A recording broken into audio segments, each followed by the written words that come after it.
Tank number 1 और tank number 2 में जो स्टेप हुए वो हम पढ़ चुके हैं।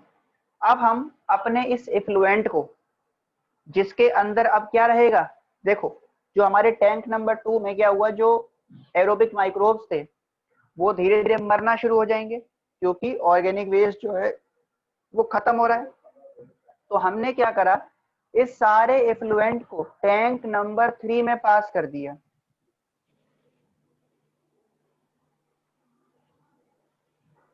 तो अब हमने इस इफ्लुएंट को टैंक नंबर 3 में पास किया।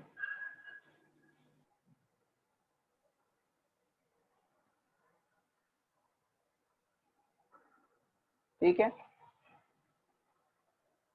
तो यहां पर क्या हुआ,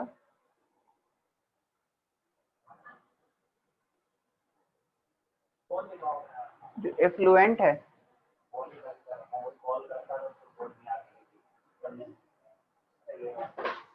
एफ्लुएंट को टैंक नंबर 3 में डाल दिया। ये हो गया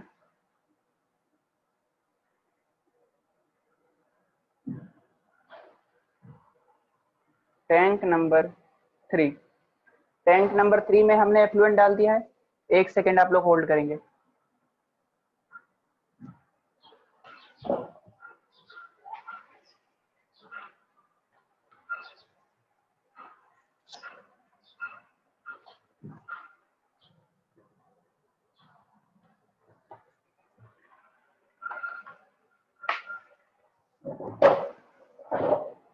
ठीक है, तो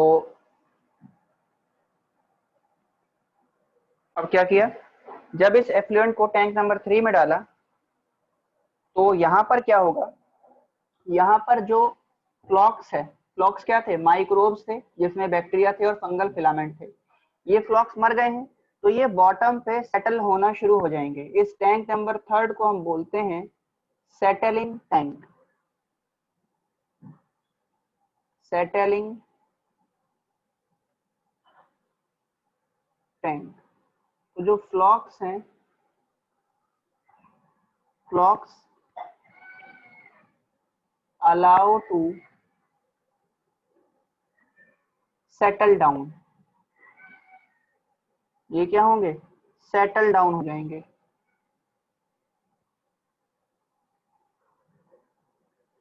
या सेडिमेंट।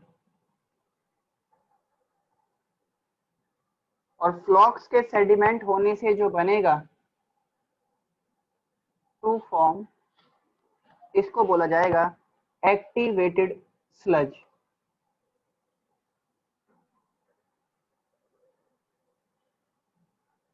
ये जो फ्लॉक्स हैं ये सेटल डाउन होगा इस टैंक में,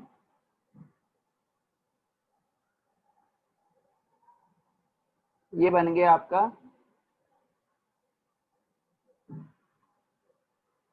एक्टिवेटेड स्लज। अब हम क्या करेंगे,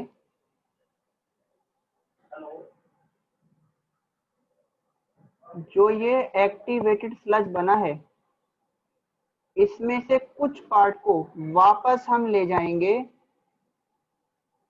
और इसको वापस भेज देंगे किसके अंदर,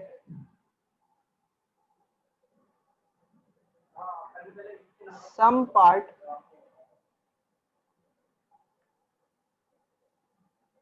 again pumped back into tank 2 या एरिएशन टैंक। वापस से कुछ पार्ट को हम एरिएशन टैंक के अंदर पंप कर देंगे।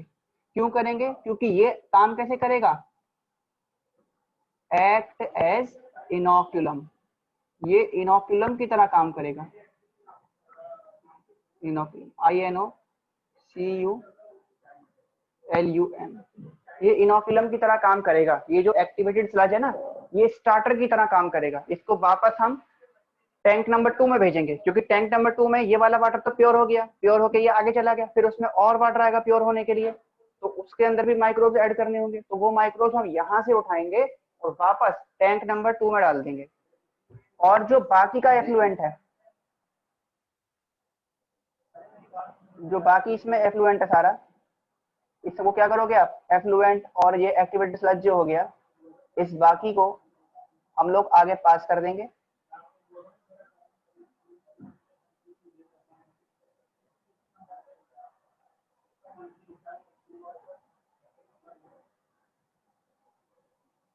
Rest part passed into tank 4, इसको फोर्थ टैंक में ले जाएंगे और फोर्थ टैंक कहलाता है एनएरोबिक स्लज डाइजेस्टर। तो इसको किस में ले आए हम, फोर्थ टैंक में ले आए, जो कि है anaerobic sludge digester.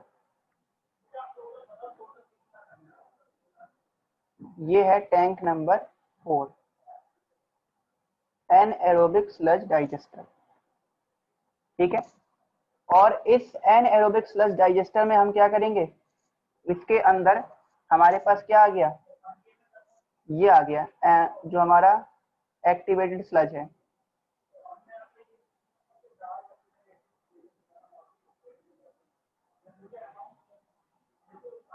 Activated sludge है इसके अंदर हमारा, और प्लस क्या है इसमें, प्लस इसमें है हमारा ये इफ्लुएंट।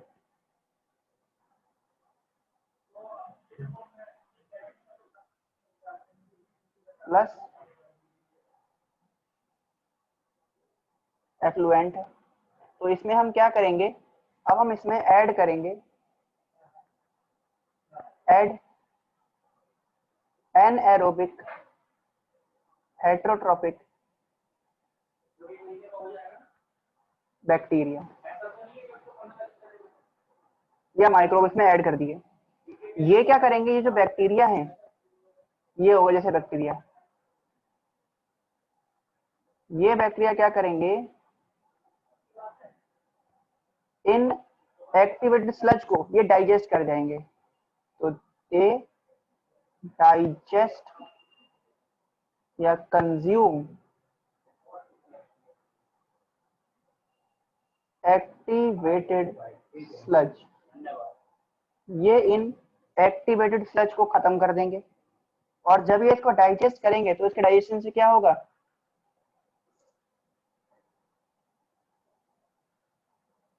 दे प्रोड्यूस, ये प्रोड्यूस करेंगे क्या, दे प्रोड्यूस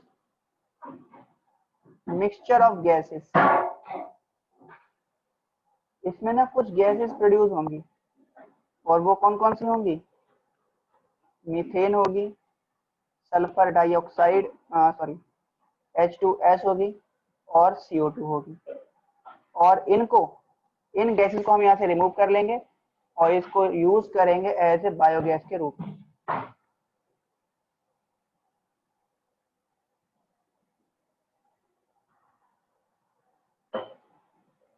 तो ये जो गैसेस हैं,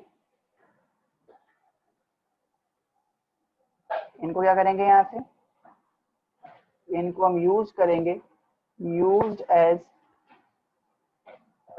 सोर्स ऑफ एनर्जी के रूप में हाउस होल्ड के अंदर। ये क्या है, ये है बायोगैस। और जो इसको, जो हमारी ये एक्टिवेटेड स्लज खत्म होने के बाद, एक्टिवेटेड स्लज कंज्यूम हो गया, इसके कंज्यूम होने के बाद जो हमारा लिक्विड बचेगा,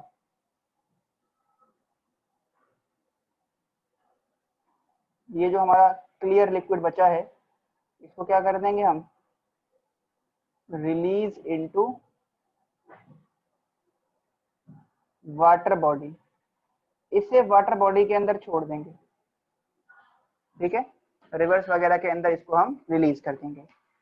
तो सेकेंडरी ट्रीटमेंट यहाँ पर आके खत्म होता है। तो ये हो गया आपका सीवेज ट्रीटमेंट। इसमें यदि किसी को कोई डाउट है, जो हमने आज 2 स्टेप पढ़े हैं, टैंक नंबर 3 और टैंक नंबर 4 के बारे में, यदि यहाँ पर आपको कोई भी डाउट है तो आप लोग अपना डाउट पूछ सकते हैं, अदरवाइज हमारा ये सीवेज ट्रीटमेंट कंप्लीट होगा। सर ये रिपीट कर दो। ठीक है। देखो, कल हमने 2 स्टेप पढ़े थे, टैंक नंबर 1 और टैंक नंबर 2, प्राइमरी और सेकेंडरी ट्रीटमेंट शुरू किया था। सेकेंडरी ट्रीटमेंट के बाद हमारे पास एफ्लुएंट आ गया था, और प्लस उसके अंदर हमारे पास क्या बन गया था, एक्टिवेटेड स्लज बन गया था। मींस जो माइक्रोब्स थे उन्होंने क्या करा, ऑर्गेनिक वेस्ट को कंज्यूम कर दिया। अब हम क्या करेंगे, जब ऑर्गेनिक वेस्ट खत्म हो जाएगा, तब ऑर्गेनिक वेस्ट जब खत्म होगा तो जो हमारे एरोबिक बैक्टीरिया हैं उनके लिए फूड खत्म होता जा रहा है। तो अब हम क्या करेंगे, उस पूरे लिक्विड को हम ट्रांसफर करेंगे टैंक नंबर 3 में, और टैंक नंबर 3 में इसको लिक्विड को ऐसे ही छोड़ देंगे ताकि इसके अंदर जो डेड बॉडी देखी जा रही है एरोबिक बैक्टीरिया की, वो सारी बॉटम पे सेटल डाउन हो जाए। तो जब इसे अलाउ करेंगे सेटल डाउन होने के लिए, सेडिमेंटेशन के लिए, तो इसमें जो डेड बॉडी है एरोबिक बैक्टीरिया की, वो बॉटम पे बैठ जाएंगी और वो क्या बना लेगी, वो बनाएगी एक्टिवेटेड स्लज। ठीक है, अब ये एक्टिवेटेड स्लज क्या है, ये एरोबिक बैक्टीरिया या एरोबिक माइक्रो ऑर्गेनिज्म की डेड बॉडी है, इसमें फंजाई भी है बैक्टीरिया भी है, इसको बोला जाएगा एक्टिवेटेड स्लज। हम क्या करेंगे, एक्टिवेटेड स्लज को का कुछ अमाउंट टैंक नंबर 3 से निकालेंगे और टैंक नंबर 2 में यानी कि एरिएशन टैंक में वापस डाल देंगे। वापस इसलिए डालेंगे ताकि वहां पर जब सेकंड टैंक में दोबारा से और जो सीवेज आएगा साफ होने के लिए, वहां पर ये एक्टिवेटेड स्लज का जो अमाउंट हमने डाला है ये इनोकुलम की तरह काम करेगा, स्टार्टर की तरह काम करेगा।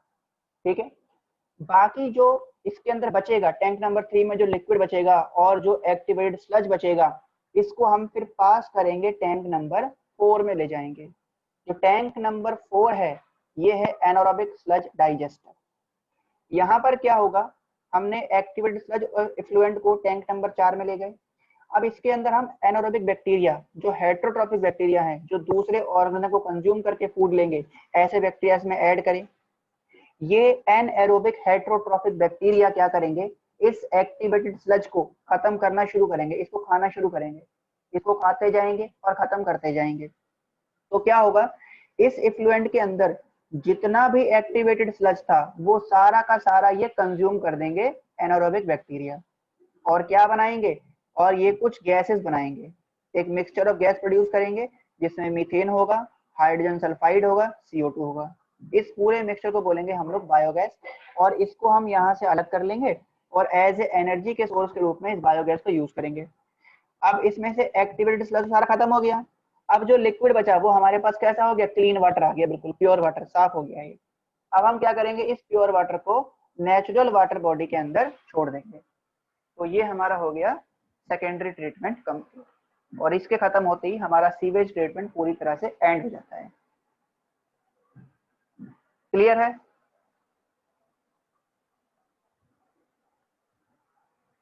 चलिए, ये यदि आपको क्लियर हो गया है तो अब आप एक बार बीओडी के बारे में लिखें।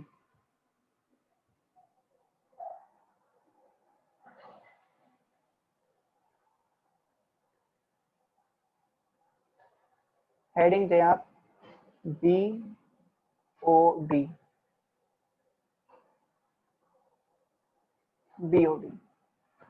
BOD की फुल फॉर्म है बायो केमिकल ऑक्सीजन डिमांड, या इसको हम ये भी बोलते हैं बायोलॉजिकल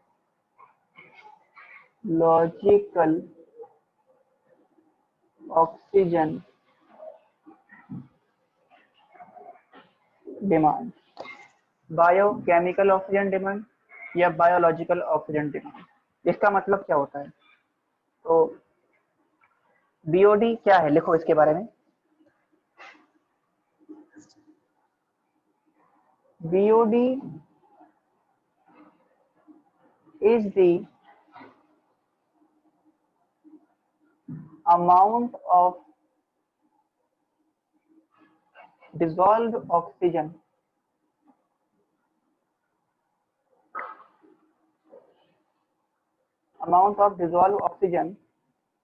जिसे हम DO बोलते हैं,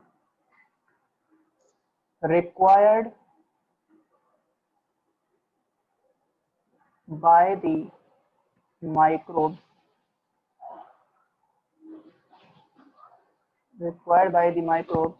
in 1 liter of water। to degrade the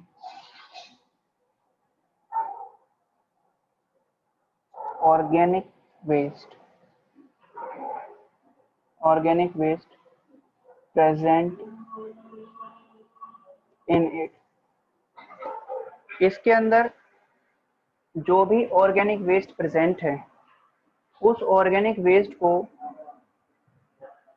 1 litre water में जो ऑर्गेनिक वेस्ट है उसको कंज्यूम करने के लिए, खत्म करने के लिए जितना ऑक्सीजन की जरूरत है माइक्रोब्स को, उसे कहते हैं हम लोग बीओडी। इसका मतलब क्या हुआ? इसका मतलब ये भी हो सकता है कि बीओडी से आप क्या पता लगा सकते हो? बीओडी सीधा सीधा हेल्प करता है जो वाटर बॉडी के अंदर पॉल्यूशन है उसको मेजर करने में। तो BOD is direct measure of pollution in water body। Water body में पॉल्यूशन कितना है इसको मेजर करने में हेल्प करेगा। इसका मतलब इसका एक रिलेशन हो सकता है, वो क्या हो सकता है कि जो पॉल्यूशन है वाटर बॉडी के अंदर, पॉल्यूशन इन वाटर बॉडी, ये डायरेक्टली प्रोपोर्शनल है बीओडी के। जितना पॉल्यूशन बढ़ेगा उतना बीओडी भी क्या होगा? ज्यादा होगा, उतनी ही डिमांड ऑक्सीजन की ज्यादा होगी। ठीक है जी। और जो बीओडी यदि हाई है,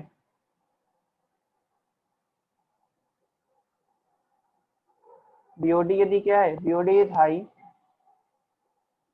इसमें रहेगा हाई बीओडी इन हाईली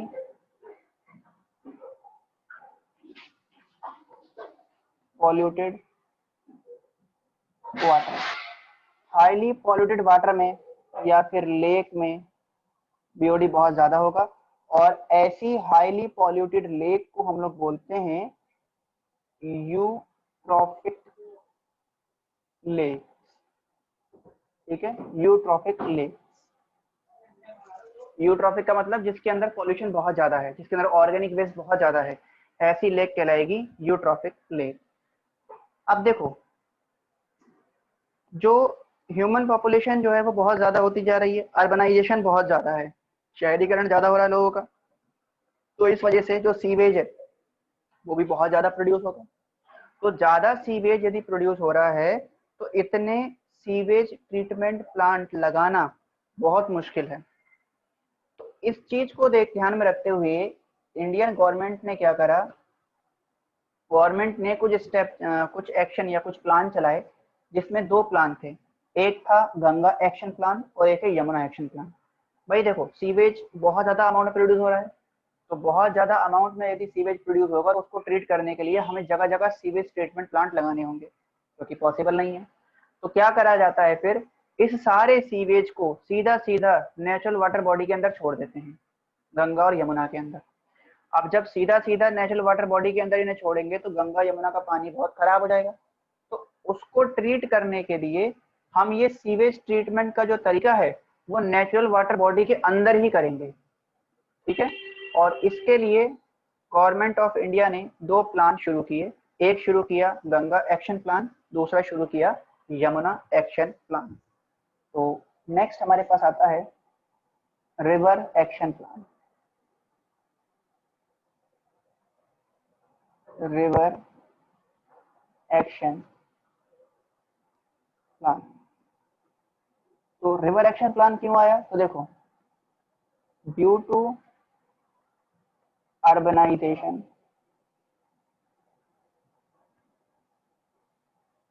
शहरीकरण हो रहा है, एंड इंक्रीजिंग पॉपुलेशन, पॉपुलेशन बहुत ज्यादा बढ़ रही है। तो इससे क्या होगा, इससे होगा ये कि जो सीवेज का अमाउंट है वो ज्यादा प्रोड्यूस होगा। More amount of sewage produce, sewage का अमाउंट बहुत ज्यादा प्रोड्यूस होगा और इससे क्या होगा, इतने सारे सीवेज ट्रीटमेंट प्लांट लगाना पॉसिबल नहीं है। तो यहाँ पर क्या होगा, there is the existing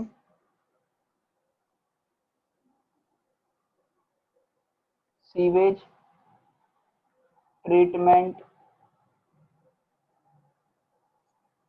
plants are unable to treat sewage, to treat this, इसको ट्रीट करने के लिए ये सीवेज ट्रीटमेंट प्लांट जो लगे हुए हैं ये पॉसिबल नहीं है कि इसको इतने सारे सीवेज को ट्रीट कर पाए। तो इसकी वजह से क्या होगा, तो ये जो लार्ज अमाउंट का सीवेज है इसको हम सीधा सीधा नेचुरल वाटर बॉडी के अंदर छोड़ देंगे। तो यहाँ पर हम इसको आगे कंटिन्यू कर लेते हैं।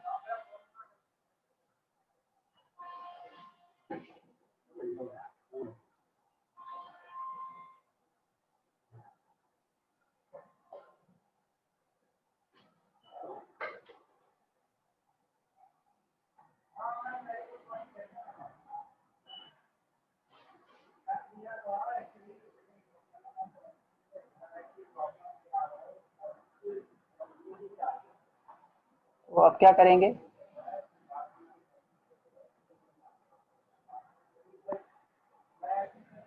ड्यू टू दिस, इस वजह से जो लार्ज अमाउंट ऑफ सीवेज है,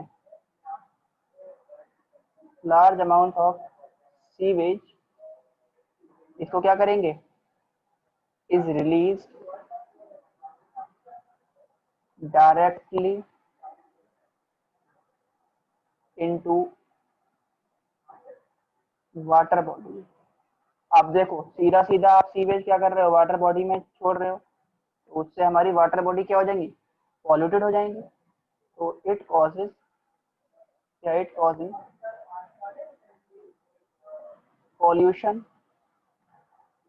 ऑफ वाटर बॉडी। तो वाटर बॉडीज क्या हो गई, पॉल्यूशन हो गई, पॉल्यूटेड हो गई, और इसको बोलेंगे हम यूट्रॉफिकेशन। यूट्रॉफिकेशन हो गया। अब क्या करना है, हमें इस यूट्रॉफिकेशन को ट्रीट करना है। तो टू ट्रीट दिस, इसको ट्रीट करने के लिए गवर्नमेंट ऑफ इंडिया, इन्होंने क्या करा, गवर्नमेंट ऑफ इंडिया एंड इसमें आता है ministry of environment and forest,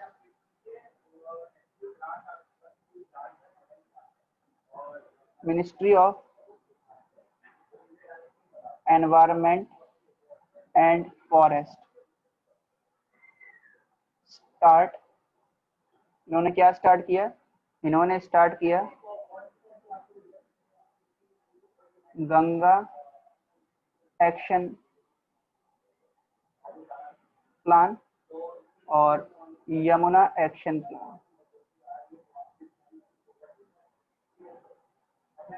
एक ना कोर्स होता है फॉरेस्ट ऑफिसर का, उसमें आपको इनके अंदर गवर्नमेंट जॉब अवेलेबल हो सकती है। इसके लिए हमको बीएससी करना होता है और एमएससी करना होगा, उसके बाद एक एंट्रेंस होगा और फिर आप फॉरेस्ट ऑफिसर बन जाएंगे। बहुत अच्छी जॉब है ये भी।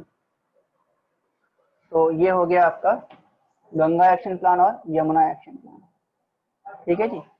तो दो प्लान गवर्नमेंट ऑफ इंडिया ने, या हम बोल सकते हैं ministry of environment and forest ने स्टार्ट किए, गंगा एक्शन प्लान और यमुना एक्शन प्लान, जिसके तहत हम क्या करेंगे, नेचुरल वाटर बॉडी को ट्रीट करेंगे। तो ये हमारा सारा हो गया सीवेज ट्रीटमेंट और उससे रिलेटेड कुछ पॉइंट जो हमने डिस्कस कर लिए। अब हमने पढ़ लिया microbes in sewage treatment. Next one हम पढ़ते हैं microbes in biogas production.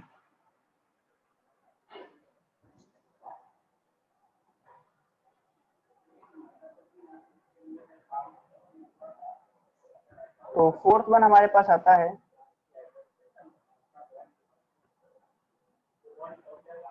Microbes in biogas production.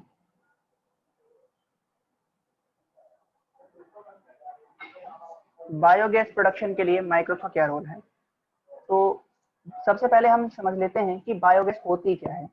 ठीक है, बायोगैस को कॉमनली हम लोग गोबर गैस भी बोलते हैं। बायोगैस को कॉमनली हम बोलते हैं गोबर गैस, क्योंकि ये गोबर से बनाई जाती है। और जो बायोगैस है या गोबर गैस है, ये क्या है? ये है मिक्सचर ऑफ गैसेस। ये गैसेस का मिक्सचर है। और इसमें कौन कौन सी गैस आती हैं? इसके कंपोनेंट यदि देखेंगे आप, तो इसमें है आपका मीथेन है, आपका कार्बन डाइऑक्साइड है, आपका हाइड्रोजन सल्फाइड है। ये इसमें मेन गैसेस हैं। और इनको क्या करते हैं हम? Use as fuel. इसको हम फ्यूल के रूप में यूज किए जाते हैं। और they are produced by microbial activity. ये माइक्रोबियल एक्टिविटी के द्वारा प्रोड्यूस की जाती है। ठीक है, इसमें जो माइक्रोब या जो बैक्टीरिया यूज हो रहे हैं वो कहलाते हैं methanogens bacteria. The bacteria used in this are called methanogens bacteria. Methanogens bacteria कहलाते हैं। और ये जो मीथेनोजेन बैक्टीरिया हैं, ये कैसे हैं? ये एनएरोबिक बैक्टीरिया हैं। ये हैं एनएरोबिक बैक्टीरिया। और इसमें दो आते हैं, एग्जाम्पल देखोगे तो एक आएगा मिथेनोकोकस और दूसरा आएगा मिथेनोबैक्टीरियम। मिथेनोकोकस या मिथेनोबैक्टीरियम। ठीक है, और ये दोनों कहाँ देखे जाते हैं? Found in rumen of cattle. ये कैटल्स के रूमेन में होंगे एंड उनके डंग में होंगे। डंग मीन्स उनके गोबर में भी रहेंगे। ठीक है, एनिमल्स के गोबर में रहते हैं। और ये करते क्या है? ये जो उसके अंदर उसका डंग है, जिसमें क्या देखा जा रहा है? सेलुलोज मटेरियल देखा जा रहा है, उसको डाइजेस्ट करेंगे और डाइजेस्ट करके मीथेन गैस को प्रोड्यूस कर देंगे। ठीक है जी, इसके लिए जो इंडियन गवर्नमेंट है या इंडियन टेक्नोलॉजी है, इन्होंने बायोगैस प्लांट लगाए। और बायोगैस प्लांट जो है वो दो संस्था के द्वारा सबसे पहले इंट्रोड्यूस किए गए। एक थी KVIC। KVIC के फुल फॉर्म है khadi and village industrial commission. और दूसरी थी IARI, Indian agriculture research institute, जो कि दिल्ली के अंदर है, पूसा कैंपस में। इन्होंने सबसे पहले बायोगैस प्लांट को इंट्रोड्यूस किया था। तो बायोगैस प्रोडक्शन के लिए हम लोग बात करेंगे बायोगैस प्लांट के बारे में। तो यहाँ पर हम डिस्कस करते हैं अब बायोगैस प्लांट। जो ये बायोगैस प्लांट है, ये इंडिया में किसने इंट्रोड्यूस किया? In Indian technology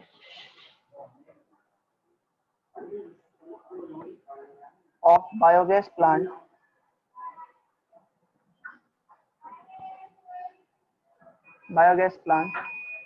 was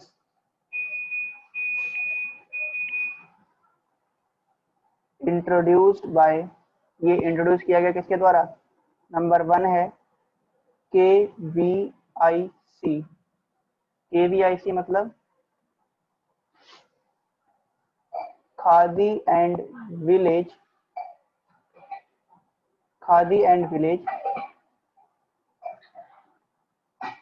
industrial commission. और दूसरे हैं IARI, इंडियन एग्रीकल्चरल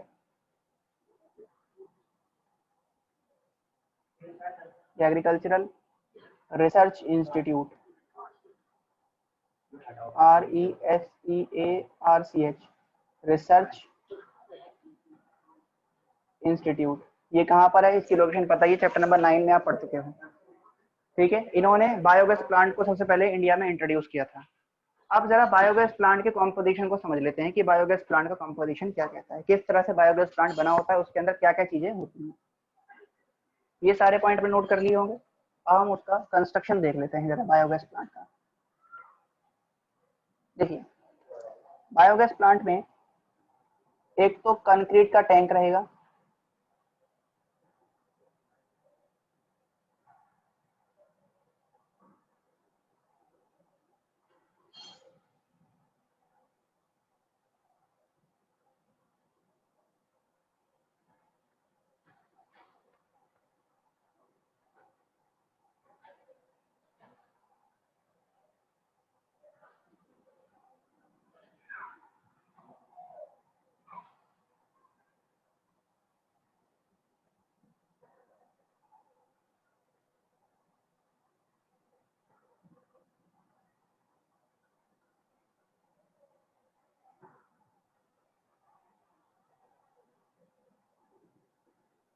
ये है कंक्रीट टैंक, कंक्रीट का बना हुआ टैंक है ये, और इसकी लेंथ कितनी होती है 10 to 15 मीटर डीप, 10 से 15 मीटर गहरा होता है ये। इसमें यहाँ पर ग्राउंड लेवल के साथ में एक स्लरी लगा देते हैं,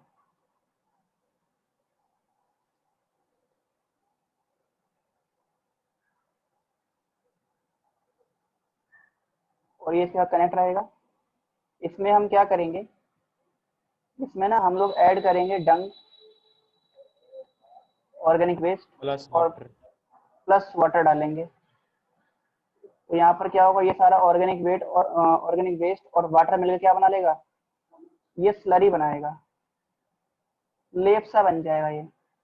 और ये स्लरी पास होगा आगे और पास होके इस टैंक में चला जाएगा। तो इस कंक्रीट के टैंक में क्या आ गया, ये स्लरी आ गया। इस कंक्रीट के टैंक को हम लोग डाइजेस्टर भी बोलते हैं। इसको हम लोग क्या बोलेंगे, ये अपने माइक को अनम्यूट रखें, सॉरी अनम्यूट कह रहा हूँ, म्यूट रखें।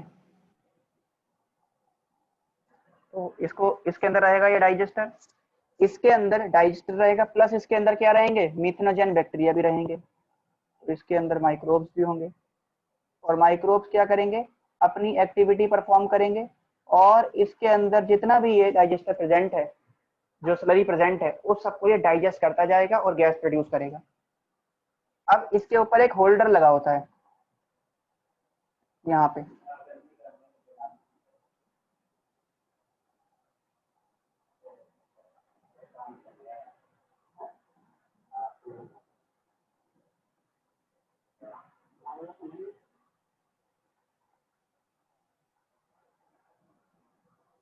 इसके ऊपर ये होल्डर रहेगा,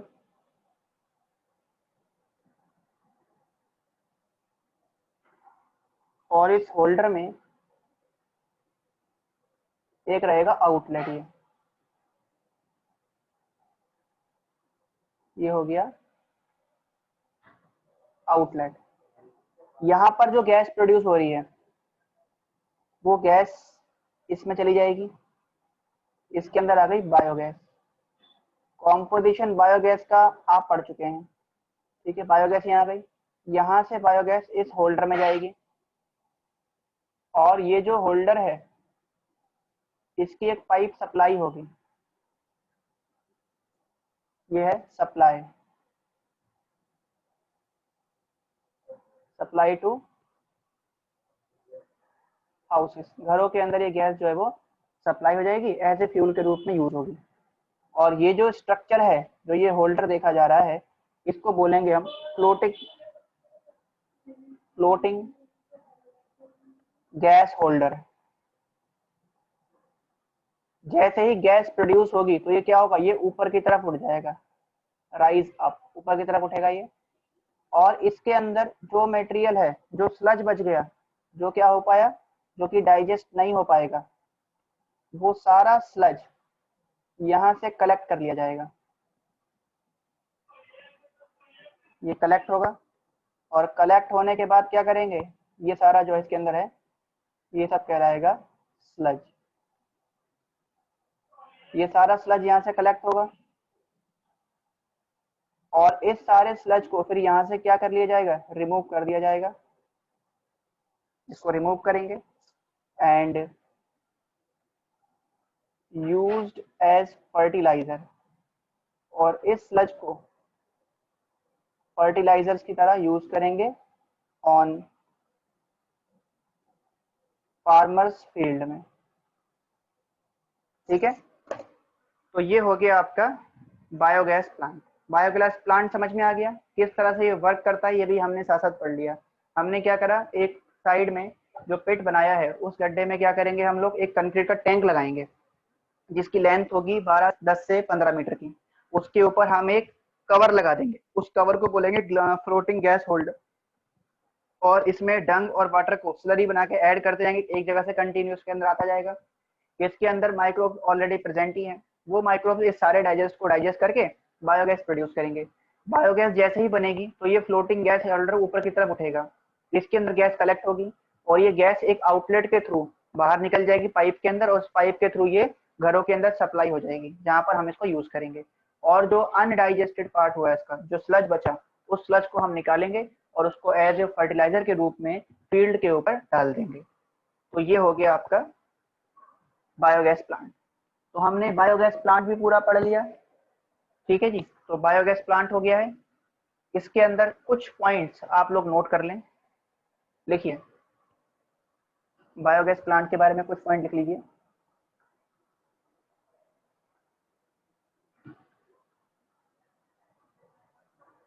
The slurry is continuously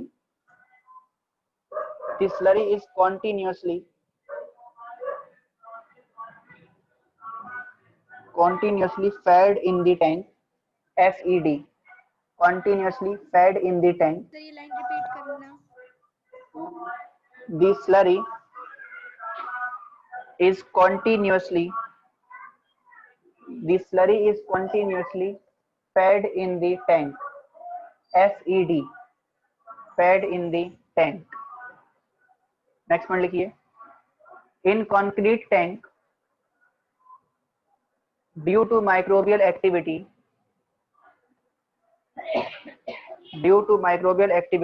the biogas is produced due to microbial activity the biogas is produced which raised up the floating cover or floating gas holder,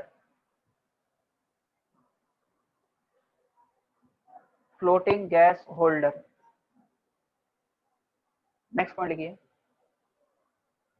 the floating gas holder has an outlet. The floating gas holder has an outlet which is connected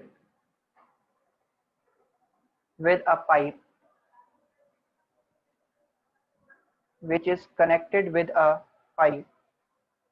and supply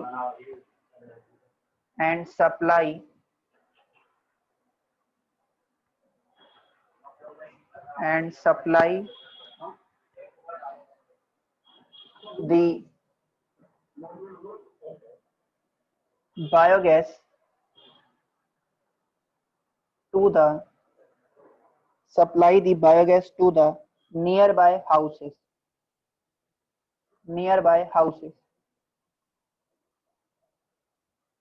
next point लिखिए, the remain sludge is removed out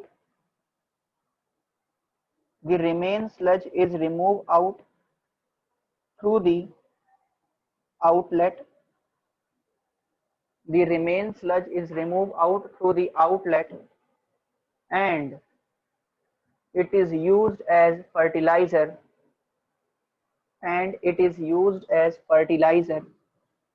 on farmers field. It is used as fertilizer on farmers field. ठीक है जी, तो ये हो गया आपका biogas plant. तो ये हमने बायोगैस के अंदर भी माइक्रोब क्या रोल है ये देख लिया। अब हमारा रह गया खाली बायो कंट्रोल एजेंट और microbes as a bio fertilizer. तो ये जो दो टॉपिक हैं ये हम लोग कल की क्लास में खत्म करेंगे और कल हमारा ये चैप्टर कंप्लीट हो जाएगा। ठीक है जी, तो यहाँ तक करके रखिए, कल हम इस चैप्टर को खत्म कर देंगे और उसके बाद हम शुरू करेंगे chapter number 8 human health and disease. तो यहाँ तक करके रखिएगा, बाकी कंटिन्यू करते हैं नेक्स्ट क्लास के।